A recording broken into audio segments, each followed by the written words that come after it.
তো আজকে আসা যাক যে নিউট্রিশনের রোল।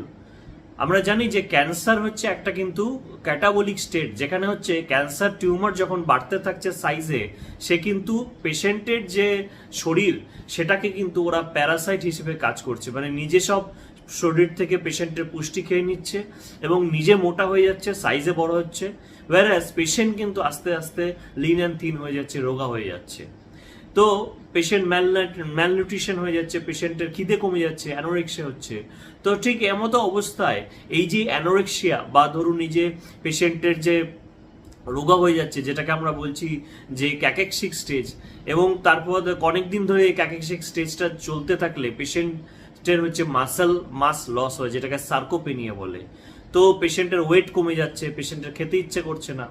এবং এই ধরনের পেশেন্ট যখন আমাদের ক্লিনিকে আসে, তখন যেটা দেখা যায় যেটা হচ্ছে আমাদের ট্রিটমেন্ট শুরু করার আগে এবং ক্যান্সার যে আমরা ট্রিটমেন্ট দিচ্ছি সেই ট্রিটমেন্ট চলাকালীন ডেফিনেটলি আমাদের কিন্তু খেয়াল রাখতে হয় পেশেন্টের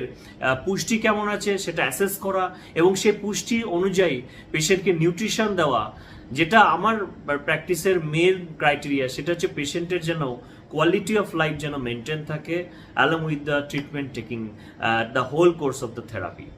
তো এই ধরনের পেশেন্টস যখন আসে, আমরা প্রথমে স্ক্রিনিং করি, অ্যাসেস করি। আমরা রেগুলার যখন পেশেন্ট থেরাপি নিচ্ছে, chemotherapy, systemic therapy like hormone therapy, immunotherapy, plus কিছু পেশেন্টরা যেমন কনকারেন্ট কেমো রেডিয়েশন চলছে, আমরা কিন্তু প্রত্যেক সপ্তাহে বা প্রত্যেক 2 সপ্তাহ অন্তর অন্তর আমরা কিন্তু বা ইচ ভিজিটে আমরা কিন্তু পেশেন্টের বডি ওয়েট চেক করি, পেশেন্টের ক্লিনিক্যাল যে লুক সেইটা দেখে আমাদের ক্লিনিক্যাল এক্সপিরিয়েন্স অনুযায়ী অ্যাসেস করার চেষ্টা করি যে